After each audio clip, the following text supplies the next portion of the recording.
And welcome to another episode of Experts Speak. I'm Michael DeLon, and today I am talking with Jordan Tait. And well, Jordan, thank you, first of all, for being my guest today. Thank you so much for having me. Well, you are welcome. It's going to be a fun conversation. Jordan runs a company called The Intentional Business. And I told him as he came on that intentional is one of my favorite words in all of life. So I knew it was going to be a great conversation. But Jordan helps business owners learn and understand how to grow a business without the grind. And I love that, Jordan, because so many of us have been there. And I think a lot of business owners continue to stay there because they don't know how to get out of the grind to really grow their business. But I know you're an expert at that. So I'm looking forward to chatting with you about that. So as we jump off that diving board into the deep end of that water, tell me, Jordan, how in the world did you get doing what you're doing today? Well, I like to say that it started when I was in university. I started my first business. It was a painting business, and it was all oriented around freedom and control of my time. So I wanted to choose the hours I wanted to work. I wanted to take off as much time as I wanted as a student and as a young person. And over the next few years, I used that business to help me travel the world 4 months a year. So I'd work 8 months, I'd travel the other four. I'd tell my clients I was busy, and I loved that experience of freedom and control of my time. And from there, I went on to become a business coach, teaching other people how to run a painting business. Mm-hmm. And I got to be intimately involved with the start of their journey. So I helped launch 40 painting businesses for a franchise. And I got to see them from the first day when they came in and they had these big dreams and they left behind a career. And then I got to coach them for years and watch their journey and observe what worked, what didn't work, where did they get stuck, where did they accelerate, and where did people lose sight of the original dream that they came in with. And that's what led me ultimately later on in life to create the intentional business, which is my current business. And it's really about helping people reconnect to the reason they started their business. And often that's freedom, control of their time, spending more time with their family, things that they were losing or sacrificing in their career. And then I try to help them reconnect to that so that they can actually build a business that provides the lifestyle that they want without having to grind, without having to sacrifice their health and their relationships. Dude, that's amazing. Thank you for doing that because right when you said getting them to the people lose sight of the original dream, man, that is so common. And I think entrepreneurs get stuck in a prison and they don't know how to get back to that dream. They've lost the pathway. And I think they buy the lie that it's not even possible anymore. And so what you do is you're able to like pluck them up and give them a vision to go, no, no, it's possible. Let me help you do it. So let's talk about that. So first of all, why is it that entrepreneurs lose that vision? What happens as in many entrepreneurs' lives that cause them to go into that pit of a prison, dare I call it that, where they've lost the dream and now owning a business is not a dream. It's more of a nightmare many days because it's like, oh, I got clients and what? How does that whole thing happen? Yeah, you nailed it. It can easily become a burden. Yeah. I think of it as there's two reasons. One is if you were an employee before, the way that you operate as an employee and the way that you operate as an owner are two very different mentalities. Yeah. And you making that shift is way harder than people think. So often people start their business thinking, I'm going to be the best boss ever for myself. I'm going to treat myself well, pay myself well. But then they force themselves to sit at a desk for 8, 10, 12 hours a day. They never turn their emails off and they become what they were trying to avoid. So part of it is the shift from employee to owner. The Yeah. second part is often people become a victim of their own success. So in the early years of launching your business, it does take a big push to get clients, to build your products, to build your services, to build out what you're going to grow. And that's great. That's the fun part is the build. But then at a certain point, if you become successful enough, you have too many demands on your time. Yeah. And the biggest challenge of growth is that you're trying to do more with the same amount of limited time that you have. And that's where people get stuck is They don't change direction. They don't get more tactical with their time, and they start to like really sink into the only way I can grow is if I keep pushing harder, even though they don't have any more time or energy to give. Yeah, no, that's good. And I think one of the things that you said early on about your painting business is you started it with the purpose for free time and you executed that. But I think entrepreneurs get into business, they might have that idea, but they think too much revenue, too much money, and they think I get the money, I get the free time, and really it's backwards. You've got to isolate the free time to get the money. Is that fair?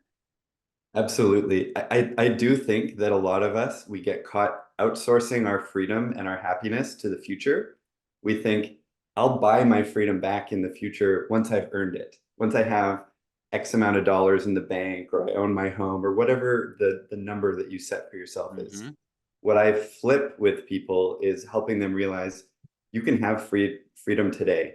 You can have control of your time today, and you can enjoy your business and your life. And when you do, growing it becomes so much easier that I believe in the long term, you're going to have more success anyways. Yeah. Because burnout leads to failure and struggle and inefficiency and wasted effort.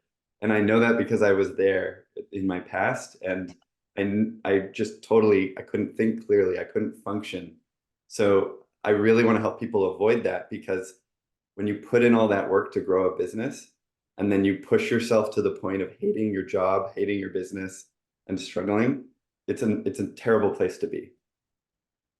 Dude, boy, I couldn't have said that any better, dude. I've been there, and fortunately, I got past that, and I joined. I'm in a strategic coach program, and they talk a lot about free time and free days and getting those on your calendar, and the concept that they talked about, which I really liked. He's like, most of the time we work to earn a free day, a vacation day, and he says that's just backwards for entrepreneurs. You need to put the free days on the calendar and they regenerate you. You recreate yourself so that you're at your full potential as you go into your work. And then you start slowing down. Then you take another free day, right? Is when you think about life as an entrepreneur, is that kind of how you help entrepreneurs regain the freedom that they're looking for? Is to reprioritize some things that are going on in life? Yeah, I always start with, what are your top priorities and values in life? What do you care about and value the most? Because when you clarify those things, often people realize that they're sacrificing some of those in exchange for more money or more success or certain things that they don't actually maybe value as much. So Yeah. it starts with getting that clarity. And then second is help them take ownership of their schedule, because most people, when you look at their schedule and their calendar, they're doing all these things all day that other people are dictating for them. What their clients want, what their employees need, what other people are asking of them. So I like to do an exercise with people, which is really liberating, where you take a blank calendar and you wipe all the stuff that you have on the go clean, and you build up your calendar based on, when do I actually want to start work? What's the first thing that I want to do every day? It's going to help me grow my business and achieve my goals. When do I want to take breaks and lunch? What time am I going to finish work? Because I find most entrepreneurs have a really hard time turning off. Yeah. And I think that that's a key to longevity and working in a sustainable way is cutting a boundary in the afternoon that says, I won't work past this time because I value my free time that I'm earning. And to know that it's okay to do that, because I think entrepreneurs have a lot of guilt syndrome, right?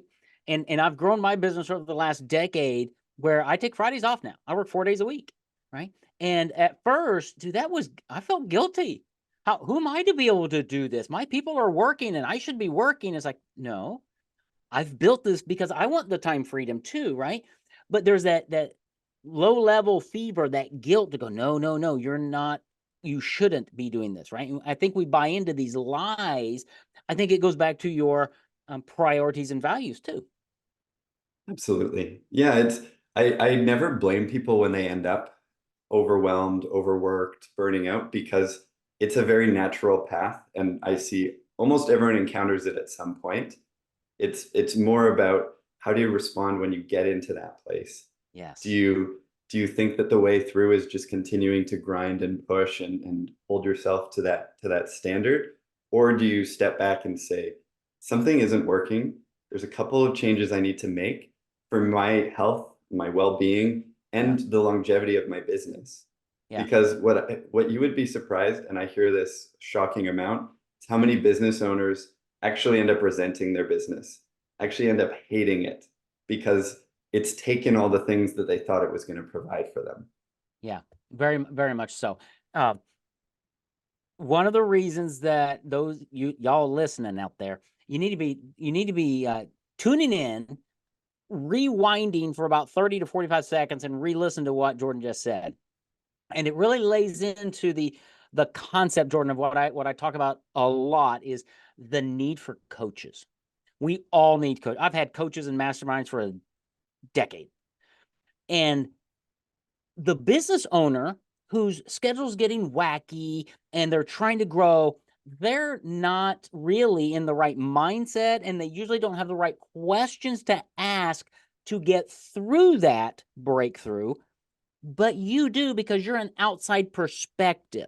It's not that you're like super brilliant, which you probably are. You just have a spectrum of life, and you come at their problems from an uninvolved perspective. You can see clearly. Do you find that happening? Most people, when they come to me, they tell me, I know where I want to go.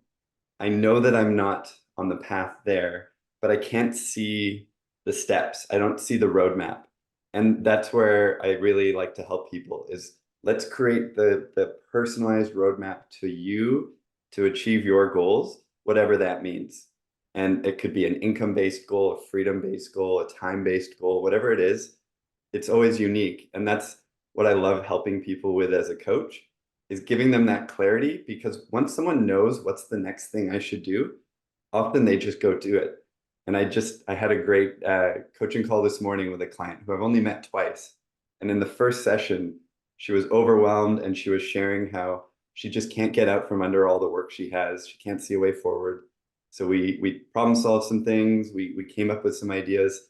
2 weeks later, we met today, and she's moved so far from where she was that it was astounding to me. And that's the impact of an hour of coaching. Yeah. I always try to make it the most impactful hour that person has in their week because Yeah. it gives them the clarity and the action. And the step is not just what should I do? And then you think about it, it's what are you going to go do today or tomorrow to make this happen? Yeah. And that is so good. And you're right. And a good coach in a short period of time can get you. I mean, it only takes a 1 degree change, really, to make a massive difference. And what I find is it's not the answers that I find so helpful. It's the questions. And that's where a good coach can really come to the table to ask the right questions to allow me to elicit the answer to go, oh, there you go. It's probably inside of me, but I need you as a coach to bring it out, right? Exactly. And it's part of why, even though I've been coaching businesses for 8 years and I've coached hundreds of businesses at all sizes and scales, I still work with multiple coaches helping me Oh yeah. because they will ask a question that I forgot to ask myself. They will help me see something that I can't see. And it's always the best investment is the growth and Oh the professional like progress that I make from helping someone else and getting their help as well. yeah. Yeah. And the ROI for coaching is just astronomical because one idea. I mean, the way you helped that lady last week, right? Well, you saw great progress in a week. Talk to her in 3 months, see where she is, right? And it's just going to compound over and over. What are some of the top challenges you see business owners that you're working with? What's going on in their life before they reach out to you? What are the top 3 or 4 challenges that people are struggling with? The number one is they're almost all business owners I speak to are working more hours than they want to be. Yeah. And you can do that for a week or a few weeks or a few months. But some of the people who come to me, it's been years. And they're at the point where they've got bags under their eyes and they're not taking breaks, they're not taking holidays, and they're wondering like what's the point of all this? So that's number one is time. And then number two is despite working as hard as they are, they're not making the money they need to feel secure and stable. And that's where they get in the trap because they're working really hard, but they're not making enough.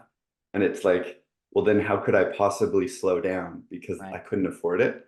Right. So those are the two big ones. Outside of that, it's often overwhelm and I don't know what to do next. I'm lacking the skills or the knowledge in marketing or sales or hiring or different areas of the business because there's so much you need to learn as a small business owner. So with those three things in mind, I really focus in on how do they manage their time and their money and their mindset. And those three things help them free up, work less hours, earn more money, and enjoy the ride more. Yeah. Dude, that is great the way you just summarized that. Time, money, mindset. And those three work so well together because it's not how do I say that? They all three of those have phantoms that are there that unfortunately we listen to the phantoms. We listen to ourselves way too much. We need to be talking to ourselves. But so many times I don't know what to say to myself to change my understanding or perspective on time, on money, or on mindset.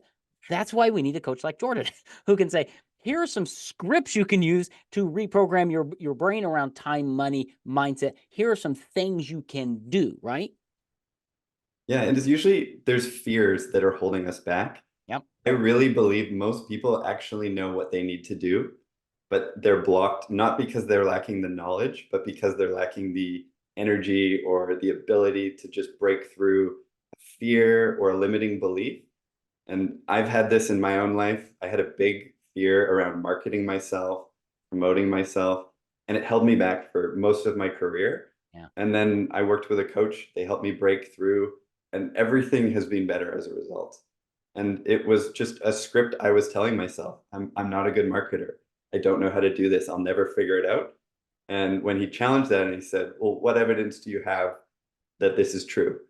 And what evidence do you have that it might not be true?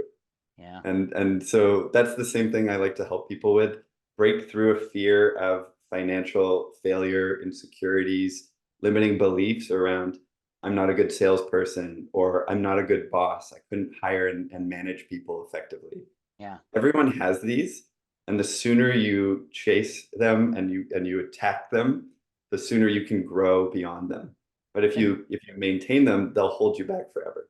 absolutely, dude. They're like the warden in the prison, and they got the keys, and unless you extract those keys, everyone has them. I love that because as entrepreneurs, we go into a coaching program, a mastermind, a whatever, even a Rotary club or a service club, and we look around the room. And did you know, Jordan? Everybody else is more successful and better equipped to run a business than me. And if you could take that person and if I could just extract you from your body and put you in that other person's body, they're thinking the exact same thing. How do you help business owners start the process to go, no, you're okay. You do have the abilities. Does it go all the way back to their values and as I would say, their definition of success? Doesn't have to be the world's, that is your, what are you trying to do? Is that where it starts? That's definitely a big part is if you know what's important to you and you recognize that your fear or your limiting belief is the barrier between where you are and where you're trying to go, then breaking through it becomes more possible because you start to feel like if I want this life of freedom and happiness and whatever else is important to me, then the thing that's blocking me is my mindset right now, this fear, this limiting belief. Yeah. If I solve that, the life that I want is on the other side of it. And so that can, the win can help outweigh the challenge of it. Yeah. And then it's about figuring out what are some simple ways that you can get started on challenging this. Not blow it out of the water, but how do you start to test it? So if you have a fear of self-promotion, how can you write a short post about the good work that you do and post it online and Yeah. recognize that no one out there is trying to tell you you're bad or whatever? That's How can right. you approach a sale with a customer and not get afraid of your price, not get afraid of pitching your price because you believe in your value? Different things like this that you Yeah. work through. And I always look at my job as a coach is helping them identify the next manageable step. Not the like 12 steps that they need to do because that feels overwhelming, but what's one way you can test this between now and our next call? And then when they come back and they're like, you know what, actually, that went better than I thought. And now I'm ready to try something bigger. that's how we know that they're making progress. All right. So two things on that. Number one, the value of a coach is huge because being a business owner is lonely. And as a business owner, when you're thinking in your mind, it's a bad place to think. And who are you going to go ask these questions to? Right? There really isn't anybody. That's why Jordan is so valuable, is because you can reach out to him and have your, I assume, a weekly meeting or whatever, and go, Jordan, here's what I'm dealing with. What's going on? And in 30 to 45 minutes, boom, you got a breakthrough for that week. Boom. Next week, guess what? You're gonna have something else. But you're no longer lonely because you have a peer, somebody who can lead you and guide you and direct you. Talk a little bit about how do you work with people? Is this like a lifetime commitment, a 1 year plan, a three? What are some options that you give business owners as they start engaging? So I've tried a bunch of different things over the years. What I've found works best and creates the best results is I do a 3 month minimum package, and we set a very specific goal or two that we're working towards during that time. And then we meet either weekly for an hour or bi-weekly for an hour. Anything beyond bi-weekly, I find the progress is slower. They don't get to check in as often. Yeah, And I find if you go weekly, you accelerate and you achieve your goals faster. So that's yeah, how I always pitch it is, do you want to go faster and achieve your goals sooner, or do you want to take your time and we'll yeah, get there anyways? But I find 3 months is the right amount of time to focus. And at the end of the 3 months, when we're celebrating the goals they've hit and the achievements they've got, then we start to dream, okay, where could you be in 3 months from now? Do yeah, you want to continue on this path? And often people do, and that's where you really start to get in a groove. I've got clients I've worked with every week for 3 4 years, and their business has tripled, and their time is in, like, they're working way less than they ever did before. They're making more money. But when we started, that was never even part of their path. It was just, right. how do I escape this problem I'm dealing with today? Yeah, So that's how I approach it. I'm also building a program called Grow Without Grinding, and that's going to be about a lot of what we're talking about now. How do you manage your time and your money more intentionally? How do you earn more while working less? And how do you enjoy your business? that's awesome. The rhythm of weekly is really important. Bi-weekly can work, but weekly. And the reason I like weekly is because if you're bi-weekly, every other week, and something comes up and you miss that week, now it's been a month and you lose momentum. That's why I really like the fact that you said, we can do meet weekly. Weekly, if I miss 1 week, I'm back at you the next week, right? And you've got, I don't like the word accountability, but I've got built-in acceleration points and say, okay, here's what I'm doing between now and then. And it's amazing what you can accomplish in a 90-day period of time, a 3 month period of time, when you get really clear and focused on one or two or three things. Not 38, one or two or three. Let's start here.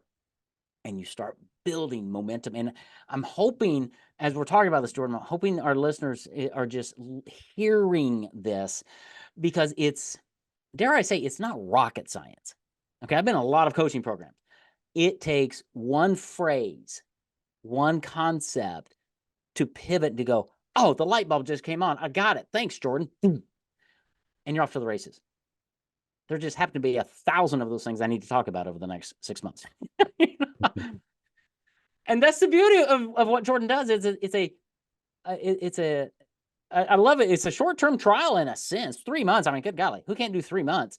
And if you're struggling at any level, time, money, freedom, you need to reach out to Jordan. You need to have that conversation. If somebody's listening, Jordan, I mean, do you have conversations before you take people on? What's it look like if somebody's sitting there, they're like, intriguing, yeah, because I'm working way too much. I missed all the holidays because I've been working in my business and I'm tired of it. They call you to find out if you're the right guy. Do you have a 30-minute right fit conversation? What does that first step look like? And then how do they even do that? I totally, one of the hardest things about buying coaching is you got to build trust and you don't know what you're getting. So I always give a free first hour. And some people use that as just like a hard sales session. I use that as an intro to coaching. So I start to dig in and get clear on what they're looking for and if I'm the right person to help them. And if someone comes to me and they say, I need help because I just want to work 100 hours a week and build an empire, then I say we're not the right fit. I want to help you build a lifestyle business with freedom. But I give them a free hour and then we talk about the path to the goals that they have. And even if they don't work with me, I always try to give them things that they can take off and work on their own. Because I don't want to waste their time. I want to recognize that they're busy and they've made the effort to show up. Yeah. And then beyond that, we start to work together as soon as they're ready. And if people are, curious about coaching or what like the work that I do, they can find me online, and I'm always posting insights from coaching sessions, lessons I've learned, my own experience growing my own business, to try to give people insights and connection into how is it to work with me and are we aligned. That's very cool. Where would they go? Where's the best place to find you if they're ready to take that next step? Maybe not a call yet, but they want to find out, they want to read some articles and visit websites or what. Where do they find you? So I'm on LinkedIn the most. I post on LinkedIn almost every day under Jordan Tait. And again, I'm just sharing what I'm learning and trying to share actionable tips and questions. And then my website is theintentionalbusiness.ca. And on there, you'll find out more about my background and my services. But I'd love to get in touch and offer support to whoever's out there and needs it. That's awesome. All right. So I'm going to take those. We're going to make sure we have those links in the show notes because, well, business owners are kind of busy. They're doing all these other things. And they're listening to this probably on their phone as they're driving. So in the show notes, you'll find links to be able to connect with Jordan, and he can help you create your own intentional business to give you more free time, help you with mindset, help you with money, help you just accomplish more probably in the next 90 days than you did in the last 6 months, I would guess, because that's the experience I've had when I've worked with coaches like Jordan to really help me clarify values, perspectives, goals, objectives, all of that, break through some limiting beliefs and get some traction and go, you know what? My life's a whole lot better now than it was back then when I started with you, Jordan. Thank you. So reach out. I'll have all that in the show notes. Jordan, man, thank you for what you do because it's really, really important. Entrepreneurship should be filled with joy and fun and freedom. And unfortunately, it's not that way for a lot of entrepreneurs. And so I'm glad that you're there to be able to guide and direct them and help them in a really cool way. So thank you for doing what you do, man. Yeah, and thank you for offering the platform and to promote the message. I really loved our conversation. And for me, it's all about enjoying the ride the whole way and not waiting for 10 years from now when you finally give yourself the free time that you deserve. Absolutely. Yeah. Yeah. You got to live today because you don't know, you're not even promised today, but you're not promised tomorrow. Live today. Enjoy the ride. We'll end it there. Jordan, thank you so much for your time. And I appreciate you being my guest today. Cheers.